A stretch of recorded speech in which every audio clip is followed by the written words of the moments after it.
มื้อนี้จากกสิมารีวิวเอาดอกงิ้วมาเฮ็ดแนวกินครั้งแรกให้ทุกคนเบิ่งเด้อ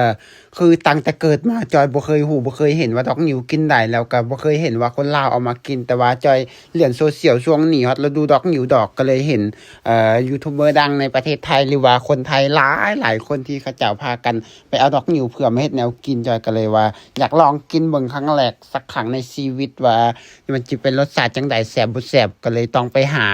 กันเข้าป่าเพื่อไปหาเก็บในภูเขาสูงเพื่อมาเฮ็ดแนวกินให้ทุกคนเบิ่งแล้วผู้ใดอยากรู้ว่าวิธีเฮ็ดของจอยมันจะเฮ็ดแนวใดก็เกียมไปรับชมคลิปเต็มคลิปยาวกันเลยเด้อแล้วเป็นจังไดไปเบิ่งคลิปยาวกันเลยเด้อว่าแล้วก็ไปเบิ่งกันเลยเด้อทุกค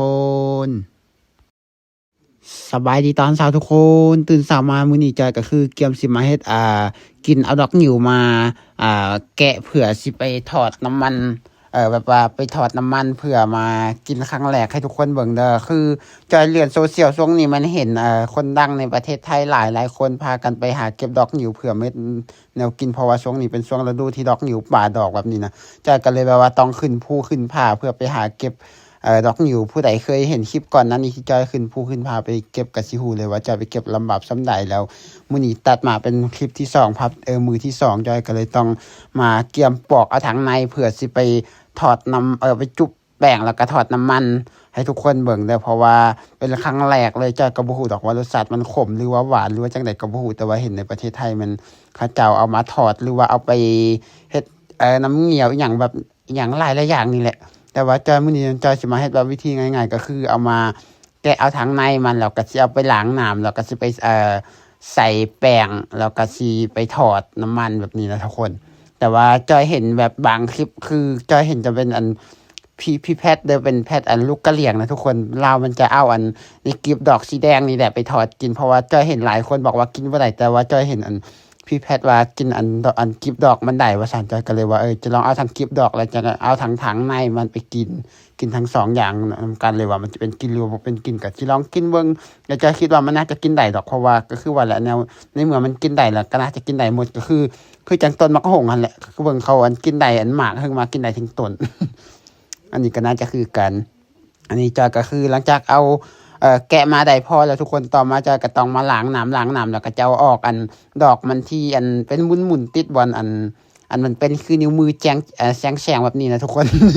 ผู้ใดเคยเห็นดอกนิ้วก็สิรู้เลยเพราะว่ามันมีอันเป็นเม็ดดำๆมันอยู่อันปลายดอกมันนะทุกคนก็ต้องเอาออกเลยเพราะว่าจอยเห็นในคลิปมันเขาออกเดี๋ยวจอยก็เลยต้องเอาออกตามเอามาล้างน้ำแล้วก็จะต้องเอาแกะออกอันเม็ดดำๆที่ติดอยู่จอมอันมือดอกมันนี่นะ เอาก็บ่ฮู้ว่าสิอธิบายจังได๋แม่ทุกคนเพราะว่าครั้งแรกเนาะที่เอามากินน่ะหลังจากล้างน้ำที่1ต่อมาก็ต้องล้างน้ำที่2เพิ่มเพราะว่าให้มันสะอาดให้มันดีเลยทุกคนเพราะว่าต้องล้างให้มันดีหลังจากล้างแล้วต่อมาก็คือแบบล้างดอกกลีบดอกมันต่อเพราะว่าจะเอากลีบดอกกินแน่เพราะว่าเห็นคือหญ้าหวานแล้วบางคนเขาก็กินกลีบดอกมันว่าซั่นต่อมาก็คือเตรียมตำเครื่องปรุงแต่เครื่องปรุงที่จอยจะตำนี่ก็คือจะตำกับทอดดอกนิ้วแหละจอยก็จะเอามักเพชรเอาเกลือเอาแป้งนัวแล้วก็กระเทียมแล้วก็เป็นน้ำตาลใส่เลยทุกคนหลังจากนั้นแล้วก็ตำเข้าไปจนกว่ามันสิแหลกเลยหลังจากตำมามันแหลกแล้วต่อมาจอยก็จะต้องเอามักเหลนใส่เพราะว่าจอยเห็นมันเขาเจ้าเฮ็ดมันส่วนหลายมันเขาสิกินกับซอสมะเขือเทศหรือว่ามักเหลนนั่นแหละทุกคนแต่ว่าจอยบ่มักเด้อเอากับซอสมักเหลนนะจอยบ่มักจอยก็เลยต้องตำแจ่วเองเอาตามสไตล์ที่เรามักเลยทุกคนมักอีหยังก็ใส่นั่นจอยจะบ่ใส่ปลาแดกบ่ใส่กะปิเลยจอยจะใส่แต่เท่านี้ใส่เกลือแป้งนัวน้ำตาลแล้วก็พอแล้วต่อมาก็แม่นเอาน้ำมะนาวใส่น้ำมะนาวใส่น้ำเพราะว่าเฮาเฮ็ดแจ่วซีฟู้ดแจ่วจิ้มกับดอกงิ้วเด้อทุกคนเฮ็ดกินครั้งแรกเป็นกินบ่เป็นกินก็ต้องเฮ็ดกินเบิ่งเพราะว่าอีหยังที่เห็นเขากินแล้วในเมื่อเฮาก็เป็นคนที่สายเฮ็ดแนวกินอยู่แล้วก็เลยต้องเฮ็ดให้เบิ่งอีกเทื่อนึงว่าเป็นกินจังได๋หรือเป็นกินจังได๋หลังจากตำแล้วต่อมาเอาใส่ถ้วยแล้วก็จะเอาใส่ผักหอมป้อมใส่น้อยนึงเพื่อให้มันหอมเด้อทุกคนก็จะเอาใส่ผักหอมป้อมน้อยนึงให้มันหอมหลังจากเหนียวก็คือแล้วต่อมาก็คือเกียม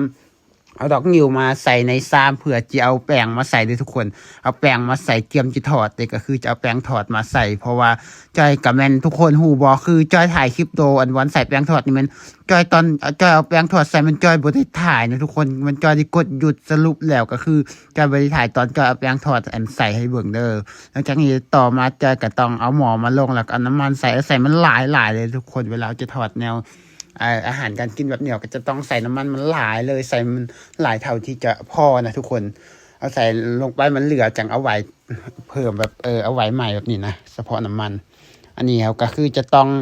ถอดอันกลีบดอกมันก่อนทุกคนเราจะต้องถอดอันกลีบดอกมันก่อนหลังจากนั้นเอาก็จังจะถอดอันทั้งในมันอันเป็นแสงหั่นละ เอาก็จะต้องถอดกลีบดอกก่อนกลีบดอกก็จะเป็นแบบนี้เลยทุกคน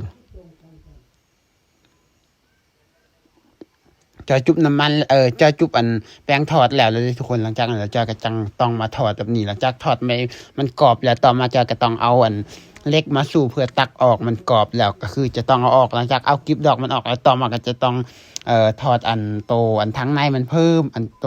ที่เขากินปกติแหละปกติเท่าที่ในกินในคลิปส่วนใหญ่มันจะกินอัน